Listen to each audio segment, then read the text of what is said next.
Selamat siang, sahabat Procis, Procis Lover, sahabat Bareka yang ada di seluruh Indonesia. Ketemu lagi bersama saya Petrus Gandamana dari Bareka dalam acara yang selalu ditunggu-tunggu oleh banyak pelaku usaha bakery dan kuliner lainnya di Indonesia, yaitu webinar sukses bersama Procis. Kali ini tanggal 24 November tahun 2022, kita akan menampilkan narasumber yang akan memberi Anda semangat dan juga banyak sekali memberi Anda ide nanti untuk mengembangkan usaha Anda, karena nanti narasumber yang untuk pelaku usaha yang kita tampilkan pada acara hari ini adalah narasumber yang pada masa pandemi 2 tahun terakhir ini justru mengembangkan usahanya dengan banyak outlet. Ya, bukan yang menutup outlet, malah mengembangkan banyak outlet. Dan usahanya adalah bakery. Sebagaimana kita ketahui, banyak pelaku usaha bakery saat ini, baik yang menengah atas maupun menengah bawah, untuk sasaran pasarnya, yang kepalanya sangat pusing. Karena kenapa? Karena harga bahan baku meningkat pesat, sementara harga jual tidak bisa naik seiring dengan kenaikan harga bahan baku. Jadi, mereka pasti pusing memikirkan bagaimana nih menerapkan strategi yang tepat untuk menjaga kelangsungan usaha bakery. Sementara banyak sekali juga pengusaha-pengusaha baru yang tidak membuka outlet, hanya mengandalkan online, ya, dengan media sosial, juga turut meramaikan persaingan di usaha bakery. Nah, kita harapkan nanti narasumber kita ini yang membuka outlet di Jawa Tengah dan Jawa Timur banyak sekali, dan nanti akan terus melebarkan sayapnya ke daerah-daerah lain, akan bisa sharing dengan kita semua bagaimana kiatnya untuk bisa mengembangkan usaha di tengah kondisi yang penuh ketidakpastian dan kompetisi yang begitu ketat, serta banyak sekali masalah yang harus dihadapi. Nah, tentu Anda sudah tidak sabar untuk mendengarkan hal yang menarik, banyak sekali ilmunya dari narasumber kita yang berikutnya. Beliau adalah seorang sebenarnya bukan berlatar belakang di bidang tata boga, ya. Beliau itu sebenarnya lebih dari 10 tahun katanya saya dengar bekerja sebagai seorang auditor di sebuah perusahaan perbankan swasta di kota Yogyakarta. Jadi kebanyakan tiap hari katanya ngelihat dokumen kertas berisi angka-angka diperiksa sama beliau. Ya. Jadi beliau bukan ngelihat adonan atau ngolah adonan tuh sebelumnya. Baru di tahun 2010 mulai berjualan cookies, dan 2011 mendirikan outlet pertama untuk usaha pastry dan cookiesnya serta bakery bersama sang istri. Tidak berlama-lama, saya perkenalkan dan saya tampilkan narasumber kita pada webinar sukses bersama Procis hari ini, yaitu Bapak Erianto Eko Seputra SE, pendiri dari Papa Cookies. Selamat siang, Pak Eri. Selamat siang. Selamat siang. Assalamualaikum warahmatullahi wabarakatuh. Waalaikumsalam, Pak. Terima kasih, Pak, sudah berkenan hadir, Pak, untuk sharing di acara hari ini, Pak. Ya, Sehat ya, sama-sama. Pak, hari ini? Dan kelihatan Alhamdulillah. Ya. cerah Agak kayaknya.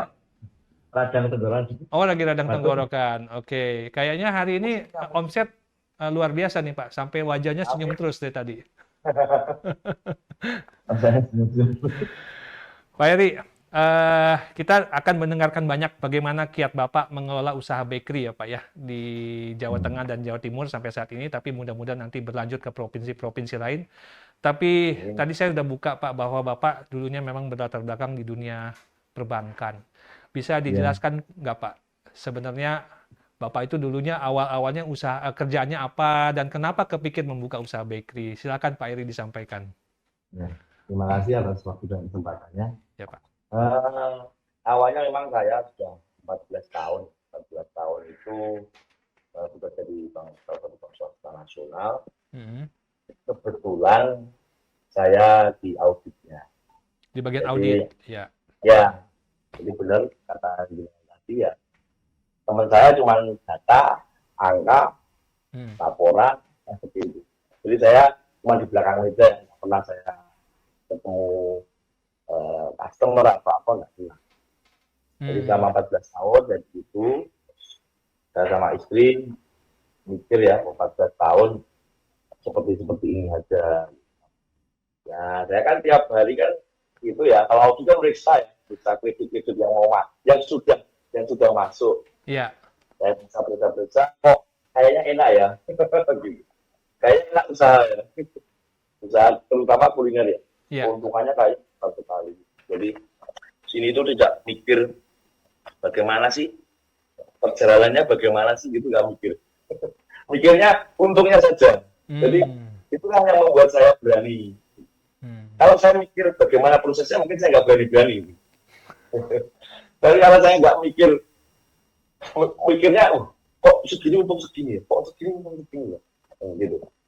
Akhirnya saya memberanikan diri masuk di dunia kuliner ini. Jadi istri saya ajak untuk ya, mama ini aja lah, mama apa kursus gitu. Salah satunya itu waktu itu 200.000 saya bayar. Jadi istri saja yang kursus, Pak Eri nggak kursus nih? Istri saya kursus, Heeh. saya pulang kantor, istri saya juga pulang. Iya. Apa yang didapat?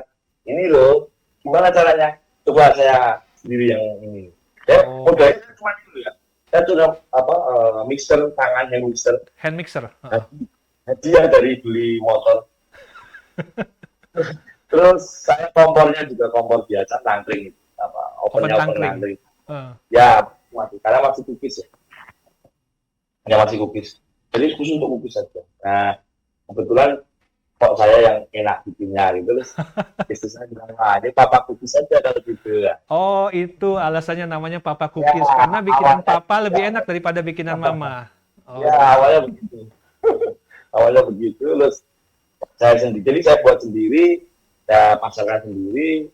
Nah, hasilnya kok luar biasa, kok luar biasa ya gitu.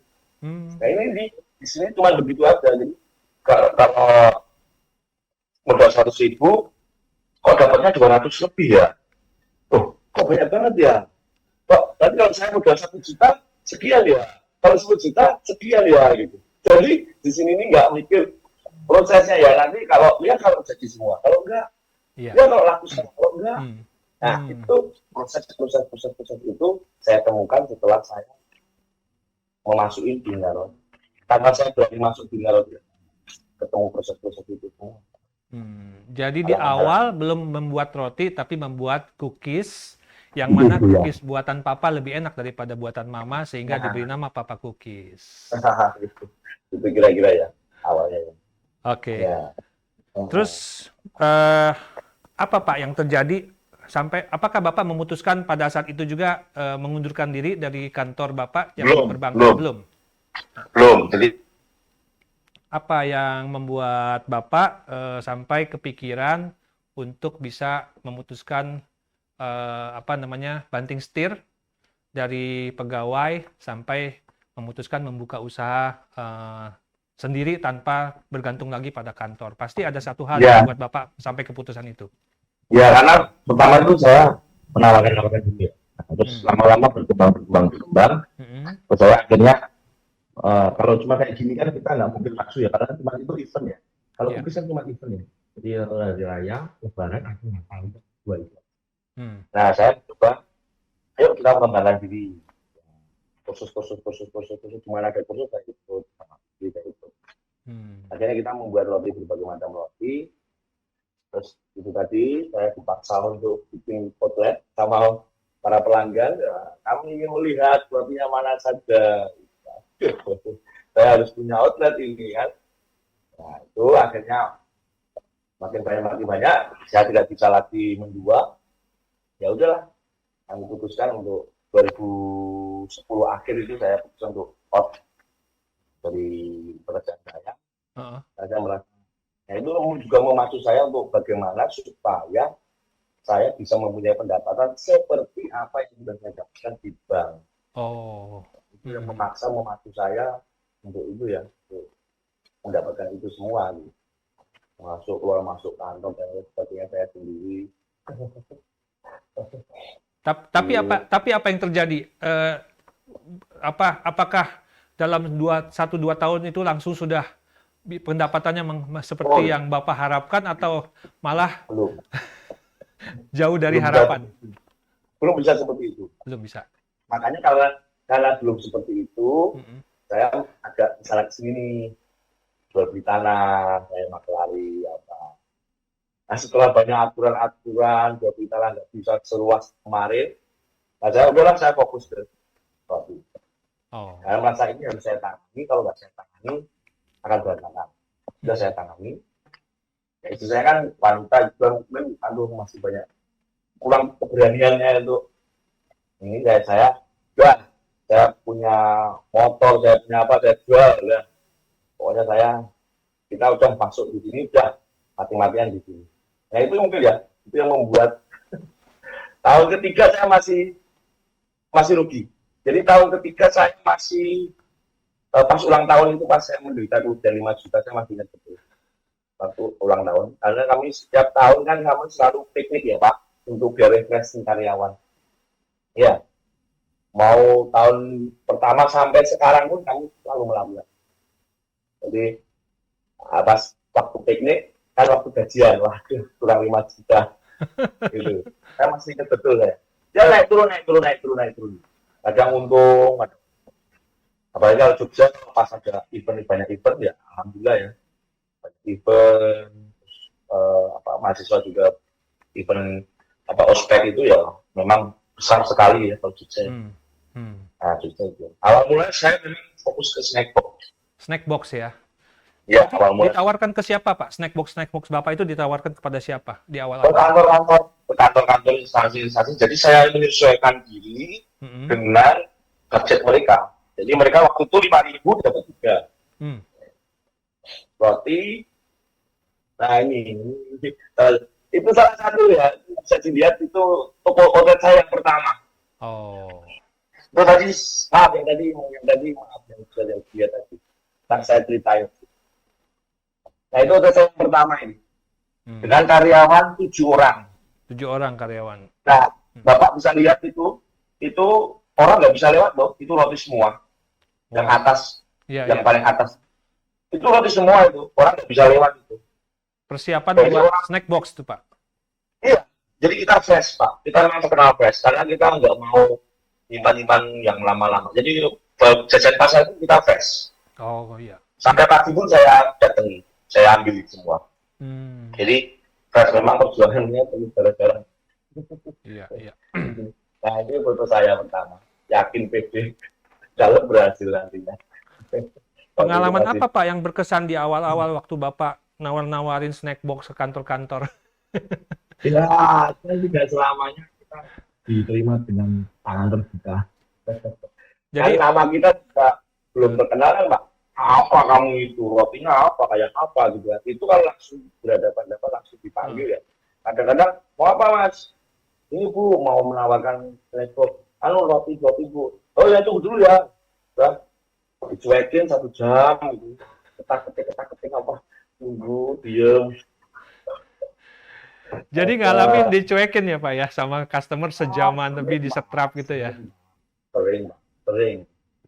Tapi akhirnya alhamdulillah sekarang semuanya menjadi saudara. Sudah jadi saudara lah. Karena sudah akrab sekali.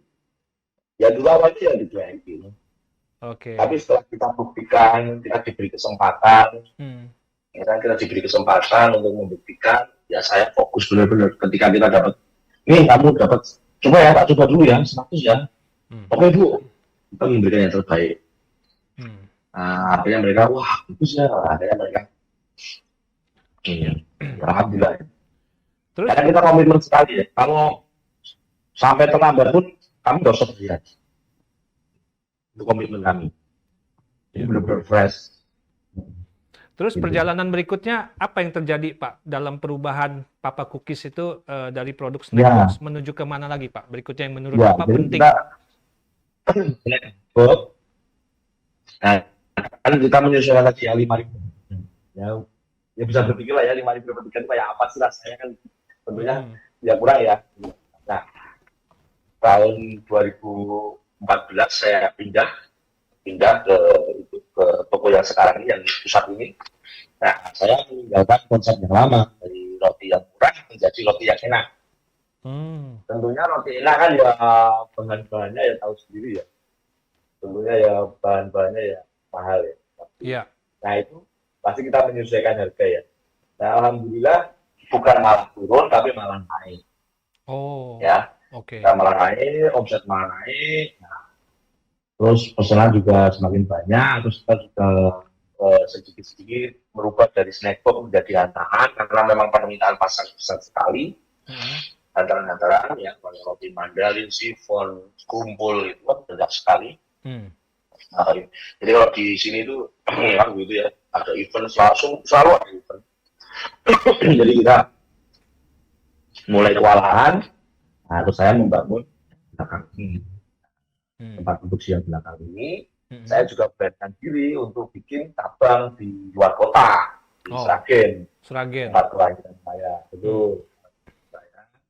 Dan alhamdulillah di sana diterima dengan baik, Mm-mm. omset juga melejit.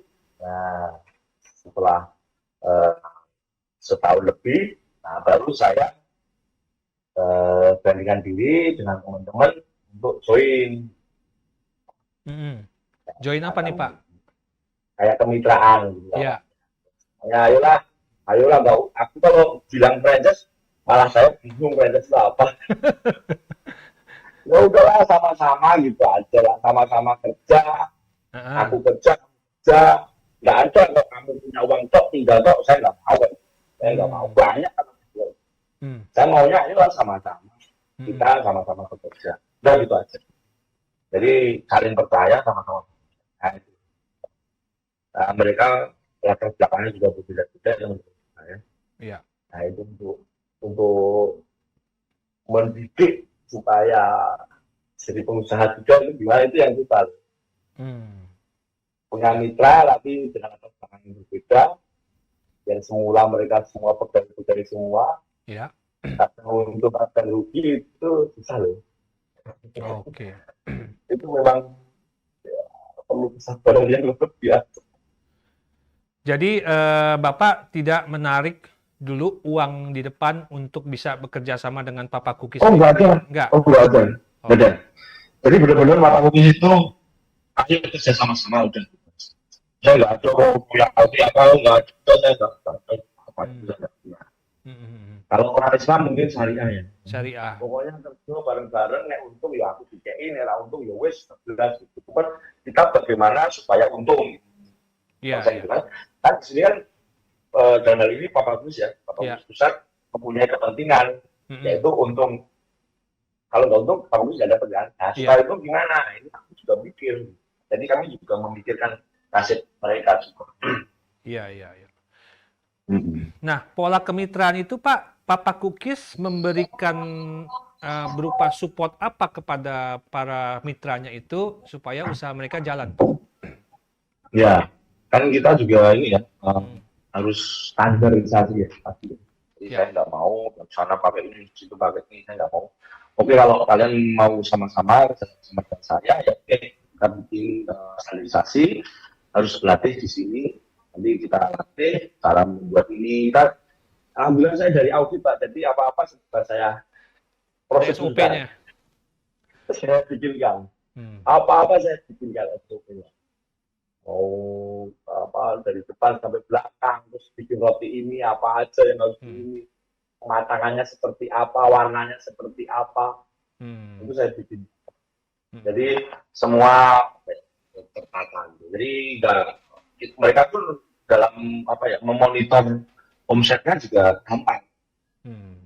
Mereka cuma melihat dari trending yang dibikin, udah uangnya mereka udah tahu berapa. Kalau sampai nggak segitu, kenapa? Gampang banget, sangat gampang. Iya. Berarti ada pelatihan yang disiapkan untuk menjaga standarisasi mutu dari produk-produknya. Pelatihan chef pasti ya, pelatihan produksi, pelatihan depan juga, standarisasi mutu depan,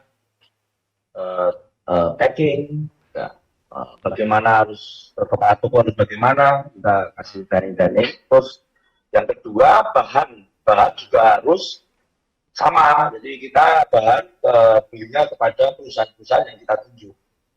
Ya, perusahaan-perusahaan yang sudah kita tunjuk, itulah mereka harus beli di sana. Gitu. Jadi itu standarisasi kita. Ya. Kalau ide produk dari siapa Pak? Ide produk?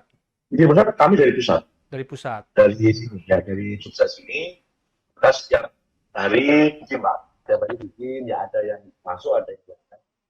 Yang kita bikin nanti, ini kan rencana kita apa nih? Bulan ini, saya September ceria, oh, oke, yang ceria-ceria apa?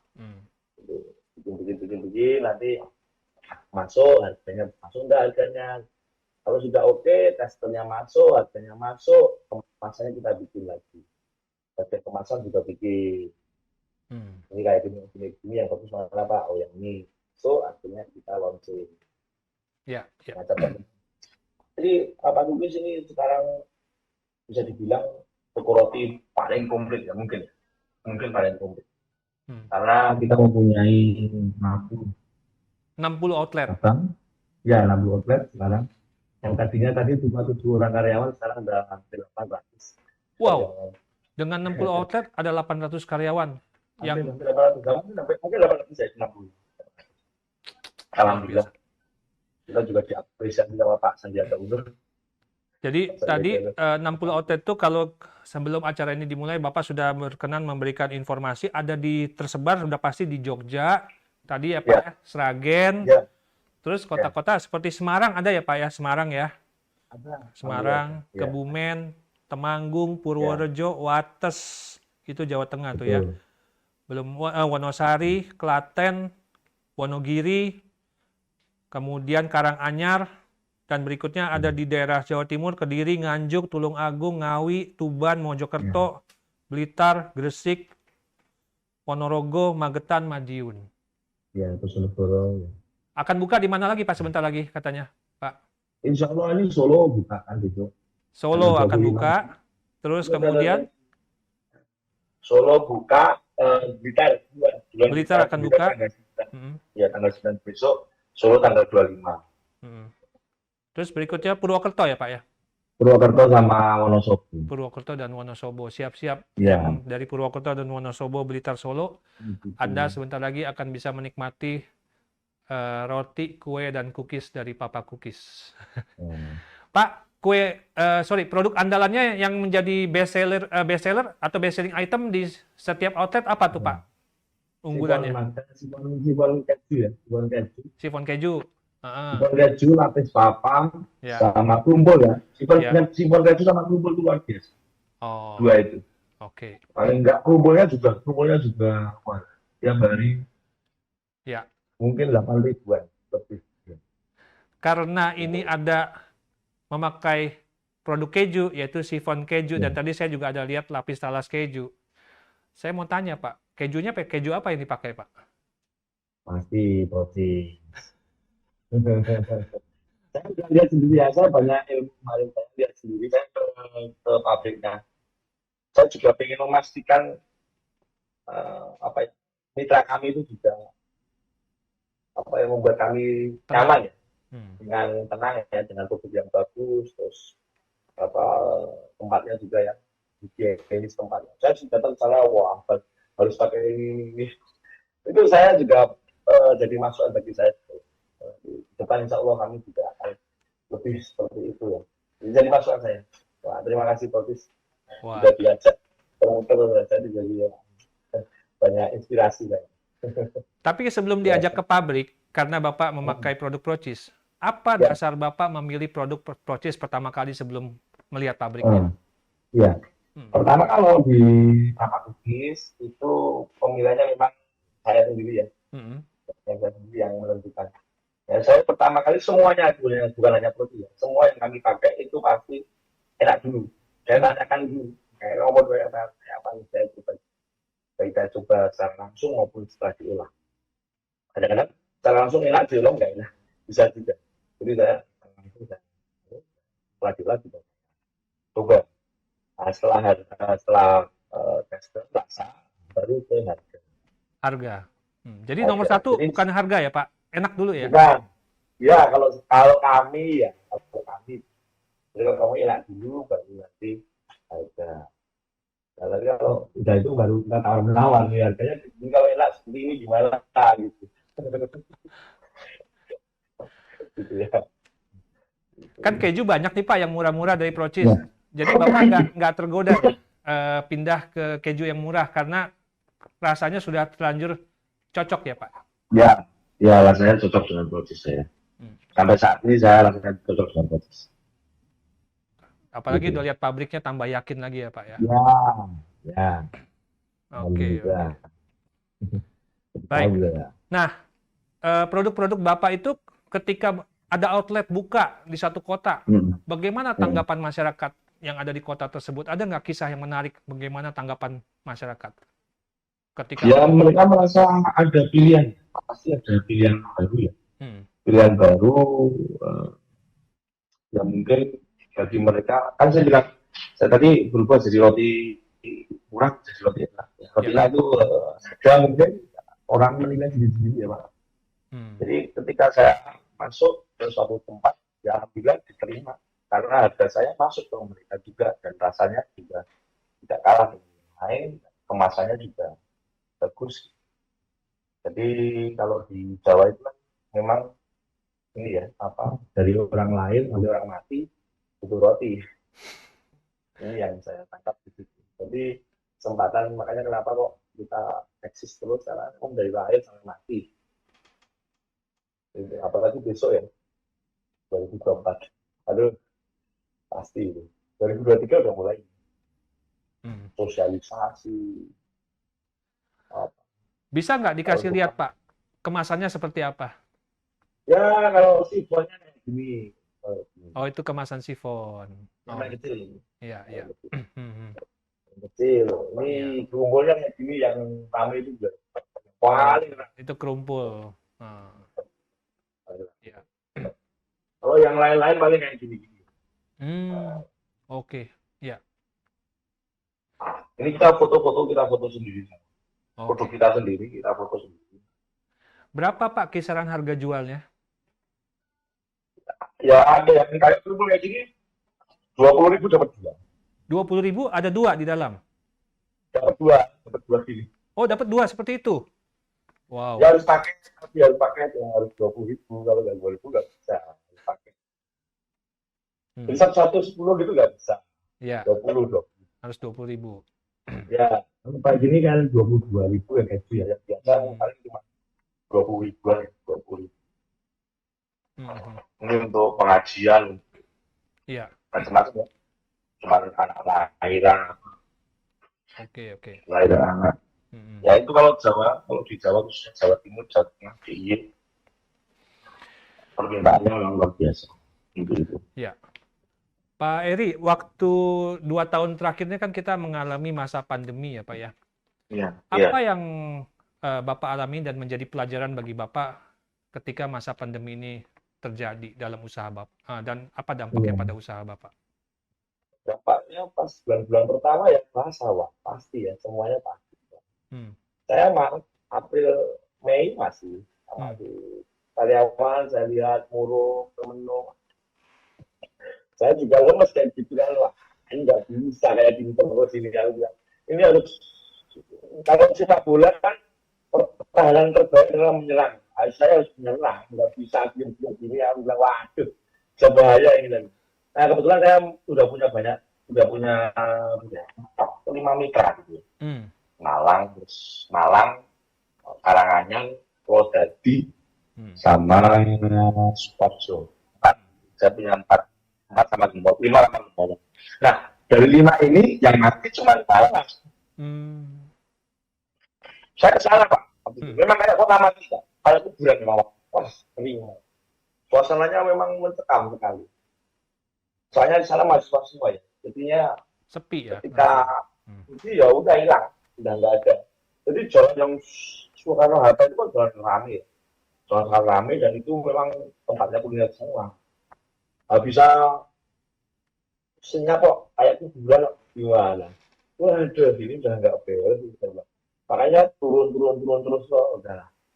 Akhirnya setahun, saya bilang, udah kata aja deh, kita pindah ke Ponorogo.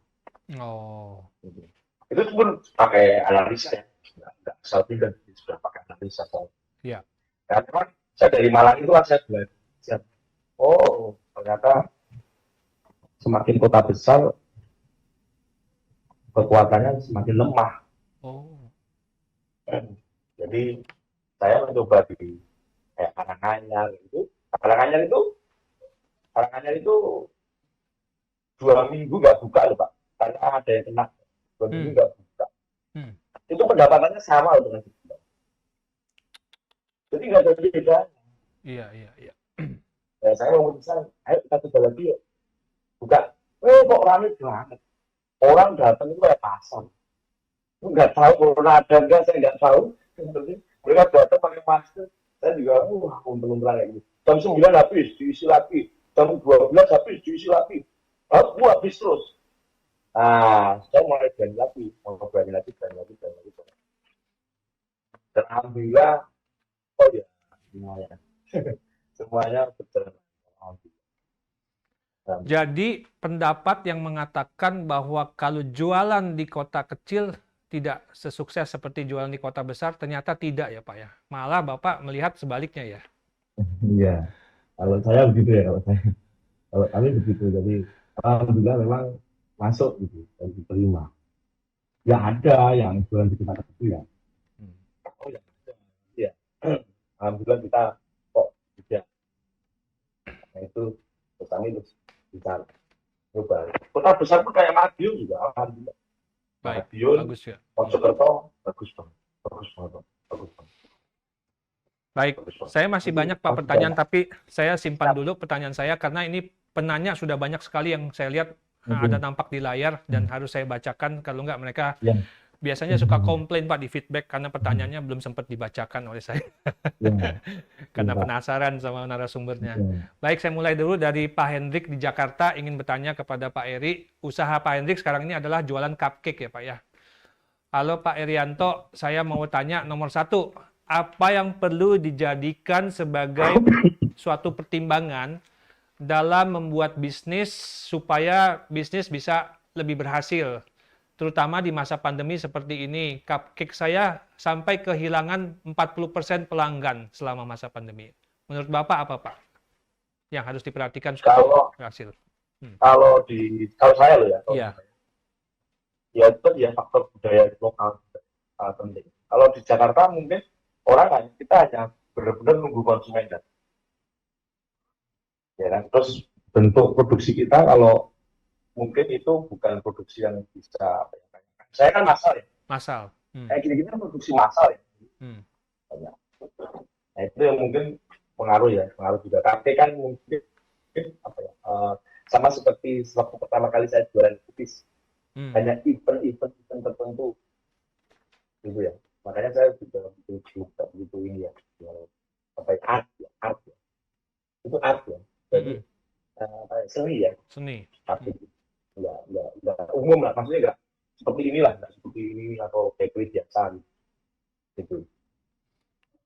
Mungkin Jadi harus diselingin antara produk yang untuk satu event-event tertentu atau festif tertentu yang agak seperti art kayak cupcake dengan produk lain yang setiap hari bisa terjual ya Pak ya? Ya, kalau saya kan mikirnya di tiap hari. Karena saya mikir, wah kalau cookies itu benar, bisa makan nanti. Oke, hariannya apa? Apa nih hariannya? Oke, itu checkbox. Terus masuk ke sana. Ya. Baik, terima kasih Pak. Pertanyaan kedua dari Pak Hendrik juga, ini tapi tadi Bapak sudah sepintas menjawab, cuman mungkin bisa dibantu lagi, ditambahkan lagi pendapat Bapak. Bagaimana caranya Papa Cookies bisa bertahan pada saat pandemi? Apakah dengan mengurangi karyawan, ataukah jumlah pekerjanya dikurangin, ataukah ada cara yang lain Pak? Ya, alhamdulillah kita tidak mengurangi karyawan. Jadi kita pertahanan lebih baik dengan menyerang. Jadi saya butuh karyawan, makanya alhamdulillah kemarin dapat apresiasi dari Pak Sandiaga Uno, dari bupati-bupati setempat. Sangat berterima kasih saat pandemi kami membuka lowongan juga. Ya, karena ternyata masih ada pangsa-pasar yang terbuka gitu. Dan itu mereka mendambakan, masyarakat itu mendambakan. Karena selama ini mereka hanya itu aja. Gitu. Jadi kalau kamu mau beli roti yang enak ya, yang mewah ya kamu harus ke Surabaya, kamu harus ke Solo. Nah mereka ketika kita datang mereka mendambakan ini loh yang saya.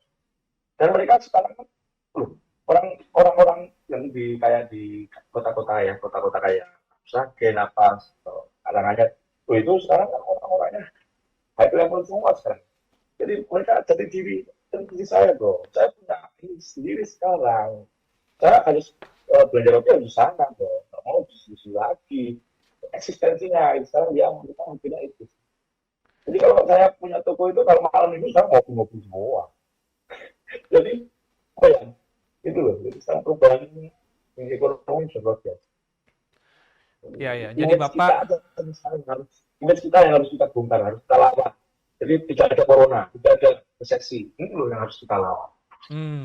oke. Lawan itu. Optimis dan menjadikan suatu wilayah di tempat tersebut merasa terbantu dengan kehadiran Bapak karena Bapak mengangkat Ya, apa namanya taraf menikmati suatu produk itu naik kelas ya di situ ya Pak ya, jadinya ya. ya. Naik kelas tidak mahal. Saya kaget kan. Ya. Biasanya segini ya. Hmm. Oh, banget. Dapat 2, dapat 3. Ini mereka rasanya, rasanya sama malah lain. Jadi, ya kan, ini loh. Oke. Ya, Ya, baik Pak. Terima kasih. Oke, Pak Hendrik sudah dijawab ya pertanyaannya dengan luar biasa.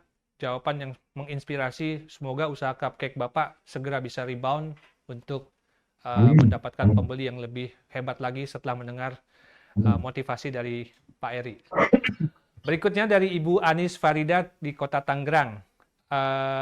Pak Erianto mau tanya, nomor 1, bagaimana dengan para usaha-usaha lain yang latah dan terburu-buru dalam mengubah strategi di era new normal ini? Apa dampaknya? ya itu kan apa ya? Kalau kalau terburu-buru dalam arti kan gimana? Misalnya, Ya, mungkin gini Pak, waktu kemarin-kemarin sebelum pandemi sudah punya satu strategi usaha seperti ini, satu jenis tertentu. Tapi begitu pandemi menyesuaikan lagi, karena kan kondisi pandemi nggak bisa hmm, ngapa-ngapain. Nah, ini hmm, kan pandemi sudah mereda, mereka rubah lagi strateginya. Nah, hmm. kira-kira kalau rubah-rubah begini, apakah ada dampaknya Pak? Atau memang harus dilakukan begitu Pak Eri? Yang harus dilakukan, perubahan itu memang harus dilakukan ya. Hmm. Tapi kan kita melihat ke bangsa-bangsa kita. Kita nggak bisa merubah, memaksakan untuk berubah langsung gitu. Hmm. Kalau Papa itu kan step by step, step by step. Kita juga mengumpulkan. Jadi ini ya, kadang-kadang kalau Papa itu umumnya banyak cabang. Jadi akhirnya kan kita punya apa ya, apa ya, banyak sekali roti yang kita kenal di daerah mana misalnya. Di daerah Madiun misalnya dengan adanya Brudel apa-apa. Hmm. Gitu kan ya. Di daerah mana? Nah, Papa Kulis juga seperti itu. Oh, di sana kok bagus tuh Madiun Brudelnya. Oke, kita coba dong. Brudel kita bikin. Kan tidak Madiun aja. Papa Kulis punya banyak. Akhirnya semuanya itu semua. Hmm. Ya. Besok apalagi tempat lain. Temukan apalagi. Akhirnya semuanya sama semua. Nah, akhirnya Papa bisa jadi komplit. Karena setiap cabang berbeda-beda dan kita pelajari. Dan akhirnya apa? Rudal yang semula kita peruntukkan untuk Madiun, ternyata di Purworejo misalnya, laris sekali. Gimana laris sekali. Nah, ternyata kita membuat variasi-variasi baru, perubahan-perubahan baru bagi. Tapi ternyata diterima. Hmm. Ya kan, memang itu. Jadi kita bisa melihat dari budaya, dari masyarakatnya. Tidak bisa kita memaksakan. Misalnya ada perubahan apa baru, ya mungkin hanya untuk komplit-komplit ya Pak. Kalau untuk komplit-komplit oke lah. Hmm. Tapi kalau untuk menjadi utama ya kayak kira riskan ya. Mungkin Ya. ada perubahan apa, roti baru apa, kita ikut kita nih. Itu hanya mungkin untuk pelengkap istilah. Ya. Baik. Pelengkap. Nah, ini masa pandemi kan sudah ya kalau orang bilang sudah mulai menjelang di ujung lah ya. Harapan Ya, kita begitu ya, ya Pak. Semoga kita ya, bisa masuk ke masa yang nanti ya, sudah ya, ya. lepas dari pandemi ya. Kira-kira Betul, Papa betul. Cookies ini sekarang ini sudah mulai melakukan apa untuk beradaptasi dengan masa new normal ini? Begitu pertanyaan dari Ibu Anis Farida. Ya. Pak Eri. Kan masing-masing masa mempunyai tantangan sendiri. Ya. Ya, kemarin corona mungkin apa Kukis berjalan sendiri nih mungkin. Sekarang semuanya Buka bergerak. lagi. Tantangan kita sudah semakin banyak, tidak Hmm. sedikit lagi. Kalau dulu kita bahan mungkin enak ya, tidak ada yang beli kok, saya yang beli sendiri, ya kan. Sekarang mungkin bisa dilihat dari mulai minyak, ya kan, karena perang ini gimana? Minyak sudah mulai langka waktu itu. apalagi tepung, apalagi. Nah, ini Hmm. suatu tantangan sendiri. Jadi kita harus punya strategi sendiri juga ya, berarti untuk menghadapi perubahan ini. Jadi masing-masing masa memang beda jurus, beda ini ya, beda itu ya. Memang. Nah ini bukan mudah juga. Tantangannya ada banyak nih, ya kan. Yang orang yang semula nggak jualan roti, sekarang berani nih jualan roti. Saya udah nggak pandemi tuh, Pak. Nah, karena melihat, oh jualan roti kok enak nih. Nggak berani. Nah, ini tantangan sendiri bagi kita. Apalagi tuh, makin banyak orang, permintaan makin banyak. Permintaan makan bahan-bahan makin banyak. Ya, Bahannya kan sedikit. Hanya kan terbatas kan. ya, Tunggu Ukraina dulu. hmm. Alhamdulillah sekarang Ukraina sudah bisa start gandum ya. Nah, tantangannya semakin banyak. Ya, ya. Jadi apa? Bukan hanya mengelola membuka outlet atau produk, tapi juga Ya. bagaimana nanti bisa mendapatkan apa aman suplai bahan baku, pasokan bahan baku Betul, ya betul Pak. itu. Ya. Karena pengalaman kami, ya MOU juga tidak ada manfaatnya. Hmm. Waktu minyak langka, siapa yang mau bertanggung jawab? MOU kita. Ya. Saya 9 ton lebih loh, Pak. Saya mau cari di mana, Pak? Iya, ya. Kalau cabang-cabang saya kan, ya mereka harus beli dari saya. Nah, kalau saya menyalahkan harus beli dari saya, kalau saya nggak punya, gimana saya? Tanggung jawab saya gimana? Kalau saya cari sampai kayak gitu, susahnya. Harganya, apanya, luar biasa. Tantangannya tambah berat waktu itu ya. Alhamdulillah sedikit kita bisa, alhamdulillah kita mulai normal lagi. Tapi ini lagi ya biasa lah. Ya. Nah itu yang kita. Baik. Ya, jadi kita bisa melihat apa yang disampaikan oleh Pak Eri ya, Procis Lover dan sahabat Bareka, bahwa bukan hanya kita memikirkan membuka outlet baru ya, di Ya, mana lokasinya, bagaimana melayani pelanggan, tapi juga memikirkan bagaimana suplai bahan baku bisa tetap terjaga dan harganya bisa terjangkau juga sesuai dengan target pasar kita. Ini yang juga merupakan hal yang harus diperhatikan oleh para pengusaha bakery sekalian. Nah, berikutnya Pak dari Ibu Ana Syuroya Sultoni. Pak Eri mau tanya, nomor satu, apakah kalau mau usaha bakery, saya harus sekolah kuliner dulu? Atau mulai dulu ya Pak, tanpa harus sekolah dulu yang belajar kulinernya? Gimana Pak Eri, menurut pengalaman Bapak? ya pengalaman saya kan saya tadi ya, jadi istri saya belajar, saya yang selesai. Ya, salah satu dan itu saya menemukan apa ya, oh tahu bakery itu di perjalanan.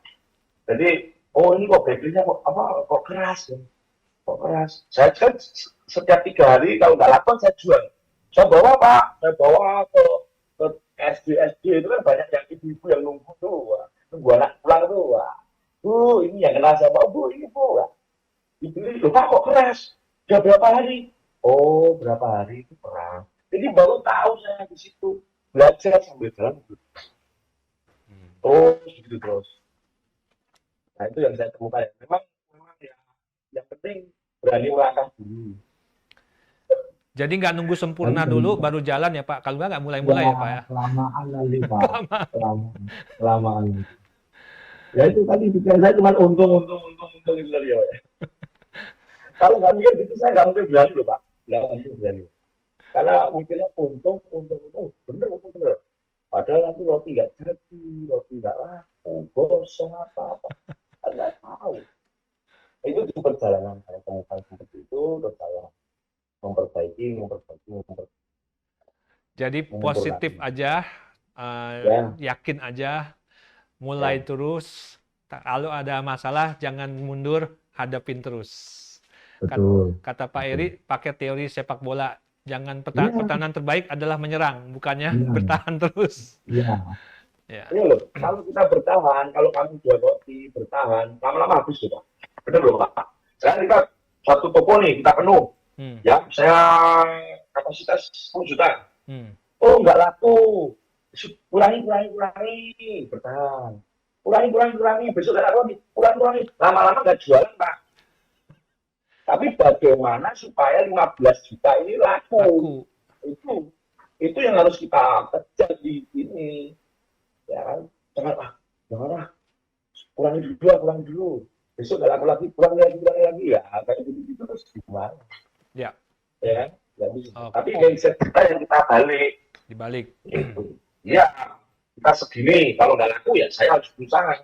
Saya bawa ke sekolah-sekolah. Saya bawa ke acara-acara. Itu yang ini ya. Baik. Jadi yang saya menyerang. kuncinya di pikiran. Setting pikiran Ya, Anda betul. supaya laku. Bukannya pikir Ya. bagaimana kalau nggak laku. Ya, nah itu ya. Nah, makanya kenapa harga saya seperti itu, Pak? Dan itu kan optimis gua apa, Pak itu? Itu nol loh. Anunya nol loh itu, returnnya nol loh. Betul, saya benar-benar tidak memikirkan roti balik. Mungkin yang lain memikirkan 10% balik atau saya sama sekali nggak memikirkan roti balik. Itu Harus saya menghitung harga itu nol.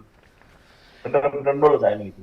Jadi di Papa Cookies itu kalau udah sore hari atau malam hari nggak ada roti sisa ya Pak? Semuanya habis? Kalau ada roti sisa diskon. Oh, ada yang sisa di diskon. Oke. Iya. Pokoknya gimana kalian sudah habis. Nah, pertanyaan kedua nih Pak dari Bu Ana lagi. Saya terkendala modal usaha. Apakah sebaiknya saya mengajukan pinjaman KUR atau tidak ya Pak? Untuk bijaksananya bagaimana? Mumpung Bapak kerja di bank sebelumnya, mungkin bisa sharing juga nih Pak soal minjem usaha di bank nih Pak. Modal usaha itu bisa modal sendiri, ya kan? Bisa modal pinjam bank, ya kan? Bisa juga, ayo gotong royong kayak saya ini, ayo gotong royong. Saya merasa saya siapa? Saya bukan siapa-siapa. Saya nggak mampu bikin toko sebanyak ini, ya kan? Dengan gotong royong, ayo gotong royong. Kita ringan sama dijing, berat sama dipikul, enak kok, enak sekali. Kita menularkan apa ya ilmu rezeki kita apa, ayo ya rezeki kita juga ikut, ya kan? Bagi-bagi, sama-sama. Dan mentalnya juga teman-teman akhirnya mentalnya terbentuk dari mental pengusaha semua. Sudah banyak teman-teman saya yang mitra sama saya udah PD semua, pensiun ini semua. Alhamdulillah, saya senang banyak Pak, sudah banyak. Jadi mitra Papa Cookies itu nggak ada yang sampai pensiun baru mulai usaha, tapi sebelum pensiun pun sudah usahanya udah sukses bersama Papa Cookies. Betul, alhamdulillah. Tapi kalau dengan teman saya udah pensiun dini, wah sip. Dia bisa langsung fokus Pak. Kalau dia nggak fokus, dia nggak fokus. Saya senang karena dia bisa fokus juga. Ya kan, kalau bersamaan. Jadi Bu Ana, bukan hanya mengenai tambahan modal itu dari pinjaman di bank, termasuk KUR, walaupun KUR sekalipun, ya, yang katanya ringan pembayarannya, tapi Ibu bisa mengambil pola lain seperti yang dilakukan oleh Pak Eri, yaitu bekerja sama kemitraan dengan orang lain, ya. Jadi nambah kapasitas usahanya, gitu ya Pak Eri ya. Oke Pak, lanjut lagi nih Pak. Bu Trisna Oktavatria di Jakarta. Pak Heri mau tanya, pada saat Bapak masih merintis usaha sendiri, apakah pernah mengalami kerugian besar? Dan apabila pernah, bagaimana caranya Pak Heri mengatasi kondisi tersebut ketika Bapak mengalami kerugian yang jika pernah ada, pernah mengalami? Tips-tipsnya? Ya, paling itu tadi ya, seperti yang saya ceritakan tadi ya. Jadi, ya saya pernah rugi, pasti pernah rugi. Untung ruginya kisarannya cuma 5 juta. Nggak banyak sih. Karena waktu itu omset saya juga masih sedikit ya, masih 60 juta. Jadi rugi 5 juta ya pernah. Ya, bagaimana kita supaya tidak rugi itu tadi ya, berani menjual keluar. Bagaimana supaya ini habis. Ya kan, kita punya teman, kita punya relasi, ayo dimanfaatkan dengan baik. Kalau bisa dimanfaatkan dengan baik, kenapa tidak? Ya kan, kita punya teman di mana, di instansi mana, ayo kita datangi. Kalau roti kita enak dan harganya murah, kenapa enggak? Ya, kalau yang tidak bagus itu kan roti kita mahal, harganya kan, tapi orang juga malas sih menawarkan, walaupun kamu teman baik, tapi nanti kamu kurang enak, harganya mahal, males. Kamu temannya baik, kan? Nah, kalau rotinya enak, harganya murah, tokonya lumayan. Kan mereka bangga loh punya teman. Hmm. Bukan saudara itu mengaku saudara pasti. Ya kan? Wah itu masih saudara saya. Itu masih teman saya SD itu. Kalau belanja ke sana ngomong sama saya, nanti tak kasih diskon kan. Ya. Makin banyak teman, makin banyak rezeki. Jadi Kalau itu prinsip saya. intinya supaya nggak rugi, berteman sebanyak-banyaknya dan Ya, jadikanlah dua. mereka Ya, apa namanya ya, relasi untuk bisa membantu yang usaha kita. yang percaya pada kita siapa? Ya teman, Pak. Iya. Yang mau percaya sama saya siapa? Teman saya. Hmm. Nah, yang mau membeli punya saya teman saya. Jadi itu pun kalau dengan syarat loh ya, kalau saya enak, roti saya murah, kemasannya juga nggak jelek kan. Ya. Mereka kan bangga, eksklusif semuanya. Mereka bangga, menawarkan itu mereka nggak malu. Hmm. Dan dari teman nanti menjalan kemana-mana. Oke, baik. Jadi itu Bu ya, nggak usah pikirin dulu ruginya lagi. Pak Eri udah nggak mau mikirin itu. Yang dia pikirkan adalah jualan sampai habis dan cari teman yang Ya, banyak. Oke, betul. berikutnya Pak dari ini maaf nih Bapak atau Ibu Damar saya kurang paham maaf kalau. Tapi dari kota Kudus di Jawa Tengah. Ya. Pertanyaannya begini Pak Eri, sejak awal berdiri Papa Cookies ini ada tidak sih yang membuat Bapak kadang-kadang merasa down atau merasa ya nggak happy lah gitu ya ketika sedang melaksanakan kegiatan usaha? Dan apa yang menjadi motivasi yang Bapak terapkan sehingga Bapak bisa usahanya berjalan sampai sekarang ini menjadi berkembang dengan bagus? Apa Ya, motivasi Bapak? ya itu tadi Pak. Kalau keadaan toko sepi apa pasti kita sebagai pengusaha awal-awal ya down Pak. Ya. Pasti ya berpikir ya, Hmm. waduh gimana pasti semangat kita akan down itu pasti down. Apalagi rugi, wah itu pasti down. Mental kita diuji di situ ya kan. Kita masih down. Tapi kalau kita melihat tanggung jawab kita besar ya, kalau kita down karyawan kita gimana? Makin down lagi. Makin down Pak, makin down. Saya lihat karyawan udah termenung, wah itu saya juga, waduh, kita nggak bisa kayak gini nih, nggak bisa kita kayak gini. Ayo kita harus keluar dari kayak gini, nggak boleh. Saya waktu pulang saya kasihkan ke teman-teman semua, ke karyawan semua. Ini saya punya rencana begini. Kalau sampai kita kompak ya, saya nggak mau memecat kalian, saya nggak mau mengurangi karyawan. Tapi kalau rencana saya gagal, gaji kalian segini, mau nggak? Mau Pak, nggak apa-apa Pak, oke? Terus kalian saya minta membantu saya tempatkan di mana-mana, kalian siapa? Udah, dengan mereka bergembira terus punya semangat, saya tambah semangat. Itu aja. Kalau saya nggak begitu, waduh, mentalnya hancur semua, down semua. Jadi jangan sampai kita sebagai pemilik, apalagi ya, ini dilihat sama karyawan ya, wajah kita berbeda aja, karyawan udah ada apa ini. Itu nanti membuat rasa roti juga pengaruh, Pak. Pengaruh. Apapun yang kita, ini aura kita, itu pasti pengaruh. Jadi Pak Eri Makin kalau terbenam. hari ini nggak senyum, rotinya rasanya lain. Wah, itu. Harus kayak semangat, Pak. Nggak mikir apa, padahal mikir banyak. Oke, thank you Pak. Luar biasa motivasinya dari Pak Eri untuk Pak Damar. Berikutnya dari Ibu Liliwati di Jakarta.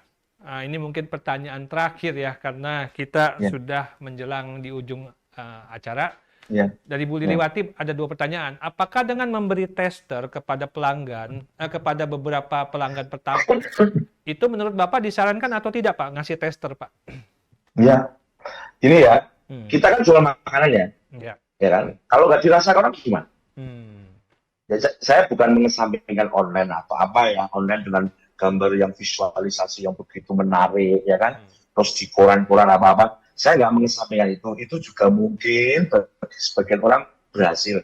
Tapi bagi saya, yang paling berhasil adalah tester door to door. Benar-benar saya. Ya Itu kan, Bapak saya lakukan. berikan, Hmm. ya setiap pembukaan cabang saya selalu berikan. Karena mereka kan orang baru, mereka belum tahu rasa papak itu saya apa. Harus kita berikan dong. Karena kita jual makanan, harus dimakan. Itu aja pikiran saya, pikiran sederhana. Makanan harus dimakan. Ya saya tidak mau bilang yang online tidak ya. Nah, Hmm. itu teknik-teknik permasalahan lain-lain. Kalau saya seperti itu. Walaupun saya juga ada online, tapi tetap harus door to door, orang per orang sih harus. Hmm. Itu bagi saya. Oke, pertanyaan kedua dari Bu Lili, Pak. Apakah dengan memberikan gratis ongkir pada saat orderan lagi rendah bisa menjadi hal yang membuat produksi jadi kelebihan? Produksi jadi kelebihan. Maksudnya Iya. gimana ya?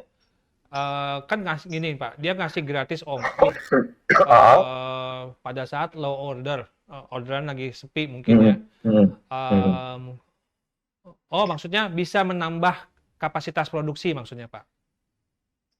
Ya, saya tahu. Ya itu gini ya, kadang-kadang ya namanya uji coba ya, kadang-kadang berhasil apa tidak. Saya waktu corona kan pernah seperti itu juga. Hmm, Ya kan tidak perlu datang, kami yang datang gitu kan. hmm. Tapi persentase itu tidak banyak. Kalau itu daerah loh ya, kalau itu di daerah-daerah tidak banyak. Karena orang daerah itu wah, mending datang sendiri kok. Karena dia bisa milih. Yang pasti karena mereka bisa milih. Dengan banyak pilihan mereka lebih senang loh, Pak. Lebih senang dengan banyak pilihan. Oh, Ya ada pengaruhnya pasti ada ya. Tapi secara signifikan atau tidak, nah itu perlu diuji coba. oke, terima kasih Pak Eri atas banyak sekali tips, ilmu, dan juga kisah yang menarik bagaimana Bapak mengelola bisnis Papa Cookies Bakery. Sehingga dari awalnya hanya usaha kecil-kecilan di sebuah Ya, rumah, dan akhirnya sekarang punya 60 cabang yang tersebar di berbagai alhamdulillah. kota di Jawa Tengah dan Jawa Timur. Alhamdulillah. Ya Pak, luar biasa. Ya, alhamdulillah. Intinya satu, kita mulai aja dulu ya, kita Ya, beranikan, kita percaya bahwa itu pasti dibeli orang.